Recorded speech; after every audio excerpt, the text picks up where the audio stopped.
तो नमस्कारम, नमस्ते, सत श्री अकाल, आदाब, हेलो मेरे प्रिय छात्रों, मित्रों, साथियों एवं समस्त सम्मानित देशवासी।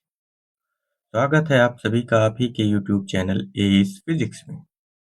Welcome to S physics.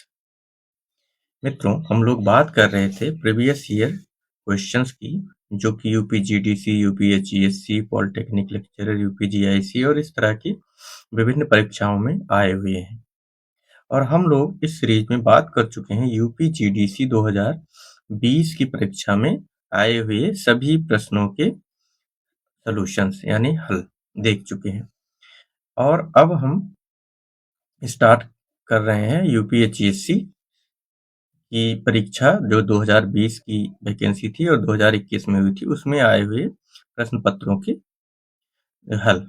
तो बिना विलंब करते हैं प्रारंभ। और इसके पहले लेक्चर में हम लोग देख चुके हैं ये 14 क्वेश्चन, जो इस प्रकार हैं। ये question number 2, question number 3, question number 4, question number 5, ठीक है, और question number 6, question number 7, question number 8, ये इनकम्प्लीट क्वेश्चन था, question number 9, question number 10, question number 11, question number 12, question number 13, question number 14, ये लास्ट क्वेश्चन था जो हम लोगों ने देखा था।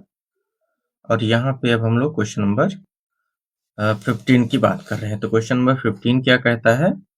क्वेश्चन नंबर 15 कहता है कि the state of a free particle is expressed by the wave function psi x equal to n e की power minus X square upon 2a e की power i k x, the value of n। तो ये normalisation condition का use करके हम लोग solve कर सकते हैं। नॉर्मलाइजेशन कंडीशन क्या होती है? ये फुल स्पेस में minus infinity to plus infinity psi star psi D X equal to 1। यहाँ पे साई स्टार की वैल्यू n e की power minus X square upon 2a square into e की power minus I K X into n minus, ये हो जाएगा हमारा psi minus X square upon 2a square into e की power I K X into D X equal to 1 हो जाएगा। और इसको सॉल्व करते हैं तो यहाँ पे ये आई के एक्स और माइनस आई के एक्स वाला जो टर्म वो कैंसिल आउट हो जाएगा। और यहाँ पे बचेगा एन स्क्वायर ई की power minus X square A square D X equal to 1। और ये ई की power minus alpha X square D X का फार्मूला होता है रूट पाई अपान अल्फा। तो यहाँ पे ये हो जाएगा N square root pi A square equal to 1, N square A root pi equal to 1। और इस तरह से एन की वैल्यू आ जाएगी रूट ए इंटू रूट पाई, यानी एन की वैल्यू होगी 1 अपान ए की पावर 1/2 और पाई की पावर 1/4। ठीक है, तो देख लेते हैं। यहाँ पे ये ऑप्शन नंबर 1 आपको दिख जाएगा, जो कि सही है। चलिए नेक्स्ट क्वेश्चन, ये इतना इंपॉर्टेंट क्वेश्चन है कि ये इसी पेपर में 2 बार पूछा गया है। ठीक है, तो इसका ये वाला फार्मूला, इसको बस यहाँ पे याद रखिएगा कि इसका ऑप्शन नंबर जो बी है, यानी कि ये जो CV होता है, ये जो CV होता है ये प्रोपोर्शनल टू टी की पावर, ये याद रखिएगा।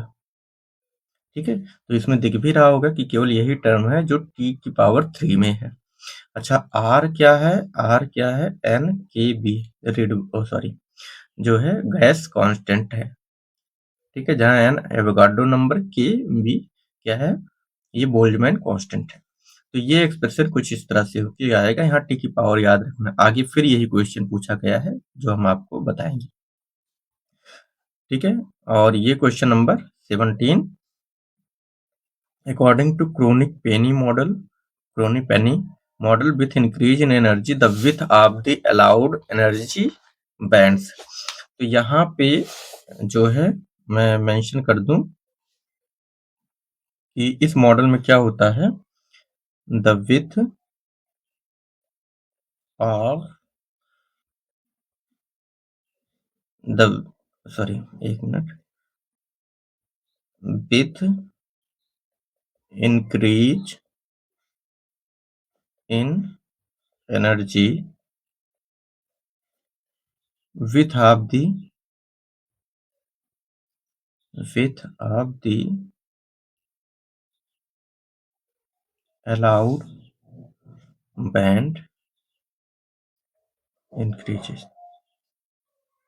अलाउड बैंड इंक्रीज, और यही हम पूछ भी रहा था, तो इसका आंसर इंक्रीज होगा।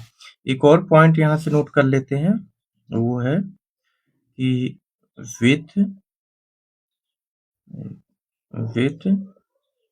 Increase in energy with of the forbidden band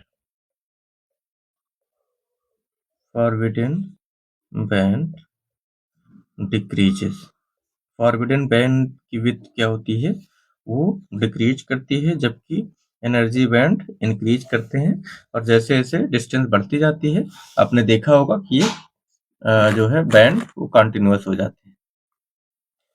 okay, चलिए नेक्स्ट क्वेश्चन पे आते हैं। नेक्स्ट क्वेश्चन क्या कहता है, a radioactive isotope has half life of 13 year. यहाँ पे टी हाफ जो है वो दे दिया 13 ईयर, टी हाफ वो 13 ईयर है। The fraction of atom of this material that remains after decay is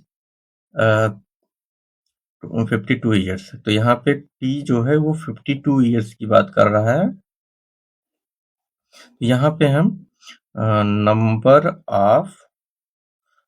of half life ये निकाल लेते हैं, एक फार्मूला होता है ना, नंबर ऑफ हाफ लाइफ,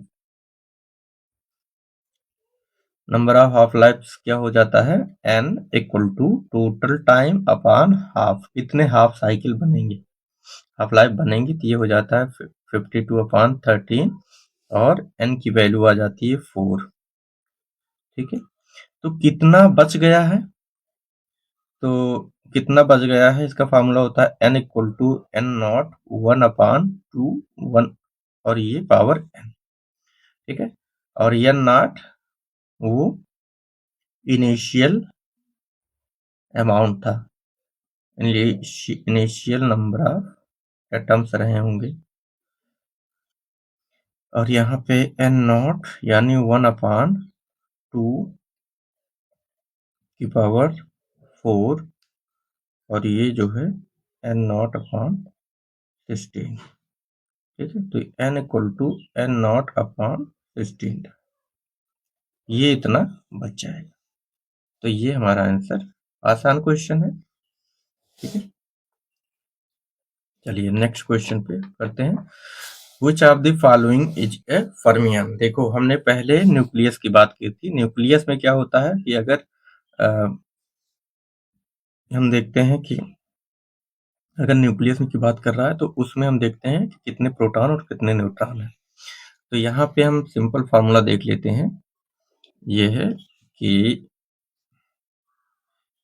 यहाँ पे if neutron plus proton plus electron, ठीक है, neutron plus proton plus electron equal to odd, तो ये जो है ये क्या होगा, फर्मियान होगा। और ये अगर इवन है तो ये बोसॉन होगा। आप इलेक्ट्रॉन प्रोटॉन और न्यूट्रॉन को तीनों को जोड़ लीजिए। ठीक है, तो इसमें से जो है हम देखते हैं कि पहले हम ड्यूटरान देखते हैं। ड्यूटरान क्या है, न्यूक्लियस है, ऑफ 1s2 का न्यूक्लियस है। ठीक है, इसे ड्यूटेरियम कहते हैं। तो यानी कि इसके पास 1 neutron plus 1 proton equal to 2 हो गया। तो ये तो हो गया बोसान। ठीक है, और यहाँ पे अगर बात करें तो ड्यूटेरियम 1h2 इसके पास 1 प्रोटॉन 1 न्यूट्रॉन प्लस 1 इलेक्ट्रॉन है, तो ये 3 आया और ये हो गया आपका फर्मियान। देखो ड्यूटेरियम फर्मियान है, ड्यूटेरॉन बोसान है। क्लियर है। और यहाँ पे तीसरा हाइड्रोजन एटम, हाइड्रोजन, तो ये 1H1 की बात कर रहा है और 1H1 में क्या हो जाएगा, 1 इलेक्ट्रॉन प्लस 1 प्रोटॉन, ये बराबर 2 है, तो सिंपल हाइड्रोजन भी आपका बोसॉन है। और क्या बचा, alpha particle. Alpha particle, alpha particle में अब 2He4 होता है, इसमें 2 प्रोटॉन प्लस 2 न्यूट्रॉन है, 2 प्रोटॉन प्लस 2 न्यूट्रॉन है यानी 4, ये भी क्या हो गया आपका बोसॉन हो गया। लेकिन अब बात कर लेते हैं 4Be7 की। 4Be7 इसमें क्या है कि N इक्वल टू 3 है, P इक्वल टू 4 है, E इक्वल टू 4 है, तो यहाँ पे N plus P plus E equal to क्या हो गए, ये 11 हो गए। ठीक है, आप देख सकते हैं। और ये जो है क्या आएगा, ये फर्मियान है, ये फर्मियान है। तो हमारा आंसर जो हो जाएगा वो फर्मियान है, ये 4B। अच्छा, यहाँ पे एक शॉर्ट ट्रिक है, और वो शॉर्ट ट्रिक क्या है कि if in neutral atom n number of neutron equal to even और number of neutron equal to odd, अगर इवन है तो वो बोसॉन होगा, अगर ऑड है तो वो फर्मियान होगा। कैसे, जैसे इसमें हो गया, तो जितने नंबर ऑफ एटम होंगे और जितने नंबर ऑफ प्रोटॉन होंगे उतने नंबर ऑफ इलेक्ट्रॉन होंगे, तो इनका सम हमेशा एक इवन नंबर आएगा। ठीक है, अब ये जो न्यूट्रॉन संख्या है, नंबर ऑफ न्यूट्रॉन से वही डिसाइड करेंगे कि ये जो है एटम फर्मियान होने जा रहा है कि बोसान। अगर n जो है ऑड है तो ये फर्मियान होगा, n इवन है तो बोसान होगा। नेक्स्ट क्वेश्चन पे आते हैं। The absolute temperature of A perfectly black body is, ये भी बहुत टाइम से पूछा जाता है, ये भी वेरी वेरी इंपॉर्टेंट है। ये सब कुछ क्वेश्चन है कि इनको तो आपको छोड़ना ही नहीं है। The absolute temperature of a perfectly black body is increased to twice its initial value. The increase of rate of emission of energy per unit area will be. ये कह रहा है कि अगर किसी ब्लैक बॉडी का, परफेक्टली ब्लैक बॉडी का temperature 2 गुना कर दिया जाए तो उसमें जो एनर्जी इमिट हो रही थी पर यूनिट एरिया वो कितनी टाइम्स हो जाएगी। तो इसके लिए हम लोग जानते हैं स्टीफन्स लॉ, और स्टीफन्स लॉ क्या कहता है कि energy emitted per unit area E proportional to T की पावर 4 अथवा E equal to sigma T की पावर 4, जहाँ पे ये सिग्मा क्या कहते हैं स्टीफन कॉन्सेप्ट कहलाता है। तो E1 E2 upon E1 directly देख लेते हैं हम लोग। E2 अपॉन E1 ये हो जाएगा T2 अपॉन T1 की पावर 4, और कह रहा है टेम्परेचर 2 गुना कर दिया जाए, यानी 2 times T1 upon T1 power 4 यानी 2 की पावर 4 यानी 16। ठीक है, तो जो एनर्जी इमिटेड होगी वो 16 टाइम्स E1, पहले के 16 गुना बढ़ जाएगा। ठीक, और 16 गुना बढ़ जाएगी तो ये आंसर कहाँ पे हो गया, ये आंसर नंबर डी है, 16 टाइम्स। नेक्स्ट क्वेश्चन कहता है, question number 21, if the equation of state for a gas with internal energy U is PV equal to U3, the equation for an adiabatic process will be। तो यहाँ पे adiabatic equation जो होते हैं, adiabatic equation वो क्या होता है, पी वी की power gamma equal to constant. ठीक है, तो हमें क्या है, गामा की वैल्यू फाइंड आउट करनी है। और इसके लिए क्या करेंगे, क्योंकि गिवन है, इसको डिफरेंट मेथड से कर सकते हैं। u/3 और यहाँ पे u इक्वल टू 3pv भी लिख सकते हैं। ठीक है, तो 3pv लिख सकते हैं। और cv इक्वल टू क्या होता है, du/dt। ठीक है, स्पेसिफिक हीट क्या होती है, cv इक्वल टू, और यहाँ पे ये भी हम जानते हैं कि pv equal to mu RT। ठीक है, और या RT अगर म्यू इक्वल टू 1 ले लिया जाए तो यहाँ पे d/dt और यहाँ पे 3RT, और ये हो जाएगा जो है हमारा 3R। CV की वैल्यू आ गई 3R। तो यहाँ पे CP होता है CV प्लस R, यानी कि 3R plus R equal to 4R। और यहाँ से हमें चूंकि गामा ही चाहिए, तो गामा इक्वल टू CP/CV होता है। तो ये 4R/3R, ये 4/3 आ गया। तो एडियाबैटिक इक्वेशन क्या हो जाएगा, एडियाबैटिक इक्वेशन PV की power 4/3 equal to constant. Okay, ये आंसर मिल गया। Next question number 22। The high input impedance for an IC op-amp is achieved by using। देखिए, इसकी डेप्थ में बहुत ज़्यादा नहीं जाना है। इसका जो आंसर हो जाएगा वो हो जाएगा डार्लिंगटन पेयर। ठीक है, और अगर यहाँ पे इफ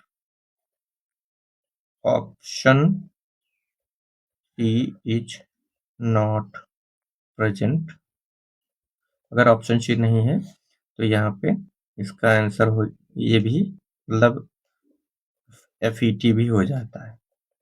ठीक है, तो ऑप्शन नंबर ए भी हो जाएगा, लेकिन इसका आंसर जो है वो है डार्लिंगटन पेयर।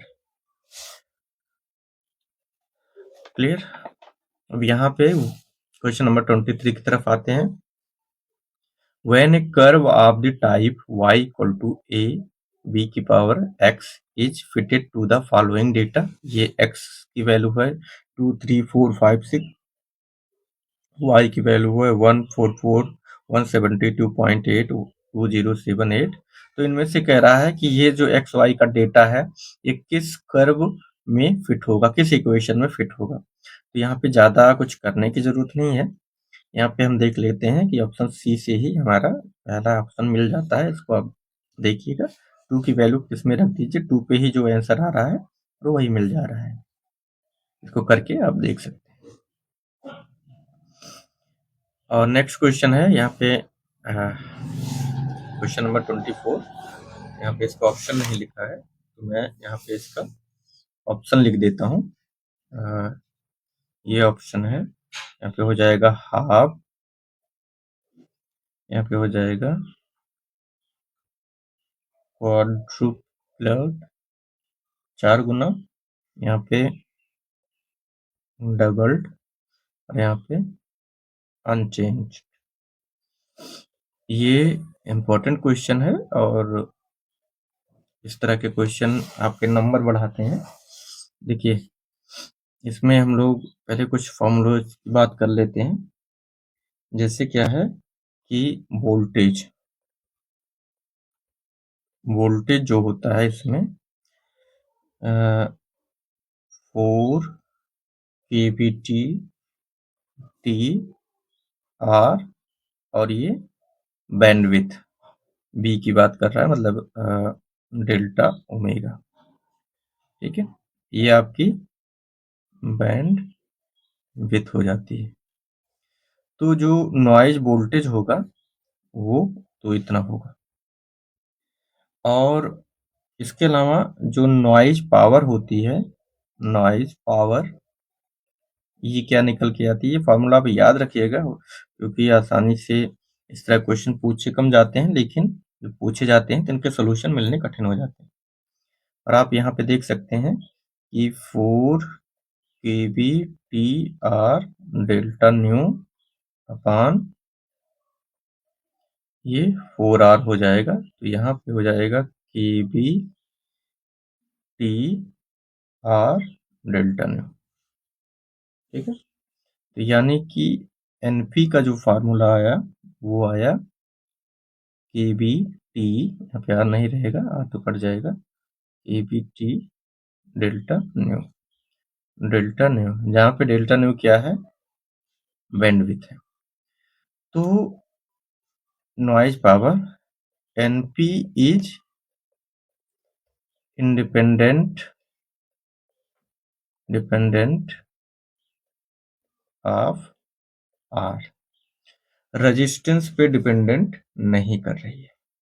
क्लियर, यहाँ पे इसका आंसर होगा आंसर नंबर डी, अनचेंज है, रेजिस्टेंस पे डिपेंड नहीं कर रहा है, जबकि वोल्टेज जो है वो डिपेंड कर रहा है।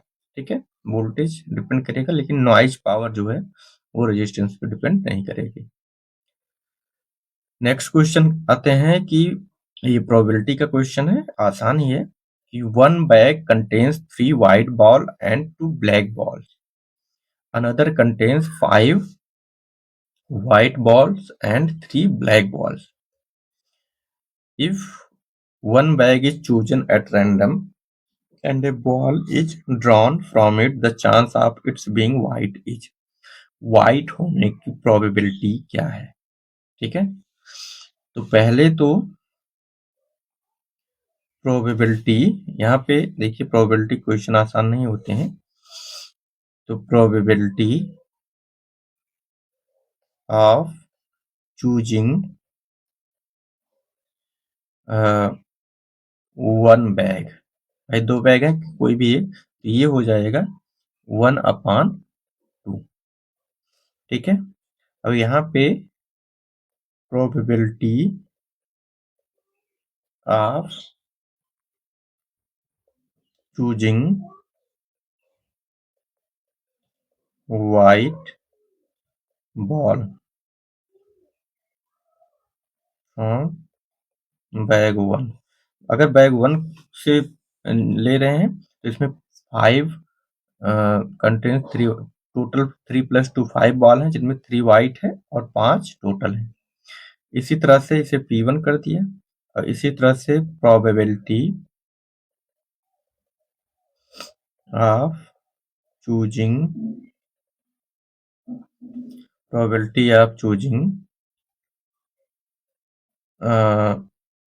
white ball from bag 2, दूसरे बैग से प्रोबेबिलिटी क्या होगी, तो इसमें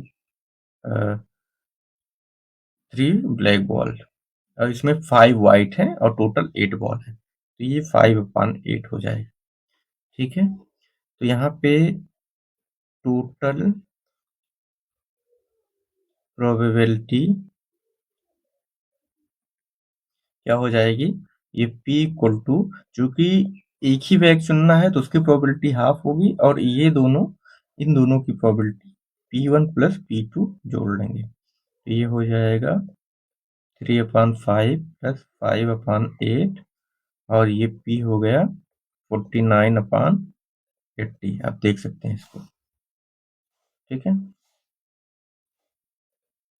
49/80, तो यहाँ पे आंसर नंबर डी आपका सही है, इसको आप करके देख सकते हैं। ठीक है, ये तो डायरेक्ट क्वेश्चन है, which of the following in Legender polynomials, which of the following in Legender polynomials,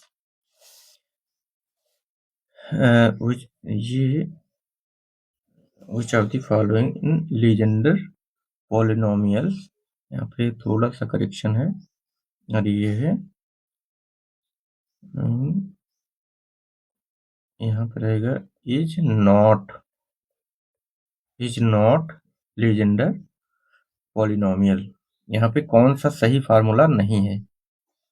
ठीक है। तो यहाँ पे ये जो ऑप्शन नंबर डी है ये गलत है। एक्चुअल में ये होता है pn mu equal to 1/2 n factorial d upon D n, और यहाँ पे म्यू स्क्वायर -1 होता है।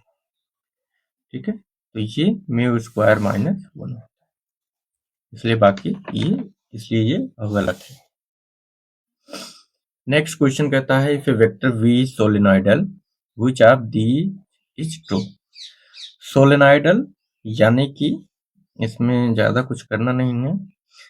सोलेनोइडल नेचर यानी कि आपका जो है मैग्नेट होता है ना, भी मैग्नेटिक फील्ड हो गई अगर, तो इसका सोलेनोइडल नेचर क्या होगा कि ये यहाँ से निकलेगी और यहाँ से हिंड हो जाएगी, इस तरह का नेचर।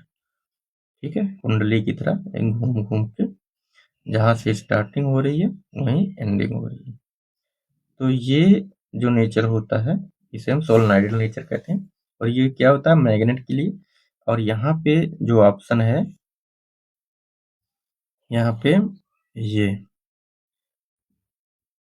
ds इक्वल टू 0 यानी टोटल मैग्नेटिक फ्लक्स वो 0 है, यानी कि del dot b equal to 0। ये मैग्नेटिक क्या बताते हैं solenoidal nature, magnetic monopole does not exist. Again याद रखना, ठीक है, सोलेनोइडल नेचर यही बताता है। तो यहाँ पे ऑप्शन नंबर हमारा हो जाएगा बी। बाकी ये सारे कोई भी फार्मूला इसमें सही नहीं है, सारे गलत है मैथमेटिकली। ठीक है, और यहाँ पे एक नेक्स्ट क्वेश्चन जो है वो है क्वेश्चन नंबर 28, और इस लेक्चर का हम इसे लास्ट क्वेश्चन करने जा रहे हैं। The solution of differential equation dx square with the initial condition will be blow up at t tend to. t की किस t की वैल्यू के लिए ये इक्वेशन इनफिनाइट हो जाएगा, ब्लो अप हो जाएगा। तो हम देख लेते हैं, यहाँ पे गिवन है dx अपॉन dt, ठीक है, एक minute, dx upon dt x square, यहाँ पे dx अपॉन एक्स स्क्वायर हो जाएगा इक्वल टू dt। यहाँ से इसको डिफ्रेंशिएट कर लीजिए, सॉरी इंटीग्रेट कर लीजिए, ये हो जाएगा, यहाँ पे लगा दीजिए, तो dx अपॉन, ये यहाँ पे थोड़ी सी दिक्कत है, ये हो जाएगा, चलिए, तो यहाँ से इसको डिफ्रेंशिएट कर लीजिए, तो ये dx अपॉन एक्स स्क्वायर हो जाता है और ये dt हो जाता है। यहाँ से ये x पावर -2 + 1 -2 + 1, और यहाँ से इसको लिमिट, इसको ऐसे ही रखते हैं, प्लस इक्वल टू ये हो जाता है t और प्लस c। तो यहाँ पे ये हो जाएगा -1/x equal to t plus c। ठीक है, तो ये कह रहा है कि when t equal to 0, x equal to यानी x नॉट इक्वल टू 1, तो इस तरह से c की वैल्यू आ गई -1। c की वैल्यू क्या आ गई -1, hence -x equal to t plus 1, ये इक्वेशन आ गया। ठीक है, तो हम देख रहे हैं कि when x equal to infinity, ये ब्लो अप हो रहा है, इसे कहते हैं ब्लो अप। तो t इक्वल टू क्या हो जाएगा, t इक्वल टू यहाँ पे जो ऑप्शन होगा वो इसे हम एक और करते हैं, 1/x equal to -t plus 1। यहाँ पे कुछ गड़बड़ है, हाँ गड़बड़ है, यहाँ पे माइनस होगा, उससे कोई फर्क नहीं पड़ता। तो t इक्वल टू ये जो है 1 मिल जाएगा। क्लियर, ब्लो अप की कंडीशन के लिए क्या है कि t की वैल्यू 1 मिलेगी, तो ये फंक्शन ब्लो अप हो जाएगा। तो आई होप कि आपको ये सारी चीजें ये क्वेश्चन समझ में आए होंगे। तो मिलते हैं फिर नेक्स्ट लेक्चर में। और अगर आपको ये लेक्चर, ये सीरीज पसंद आ रही है तो इसे हमारे चैनल को सब्सक्राइब करें, लाइक करें और अपने दोस्तों तक शेयर भी करें, जिससे कि ज़्यादा से ज़्यादा लोगों तक ये प्रॉब्लम, ये सॉल्यूशंस पहुंच सके। ठीक है, क्योंकि हायर फिजिक्स में इस तरह की बहुत कम ही चैनल हैं जो प्रोवाइड करा रहे हैं, और मेरा प्रयास है कि ज़्यादा से ज़्यादा लोगों तक ये सॉल्यूशन पहुंचे। इसके अलावा और भी जो सामग्री हैं उनको पहुंचाई जाए। ठीक है, तो आप बने रहिए हमारे साथ। मिलते हैं अगले लेक्चर में। तब तक के लिए अपना ख्याल रखिए, अपनों का ख्याल रखिए। नमस्कार, जय हिंद, वंदे मातरम।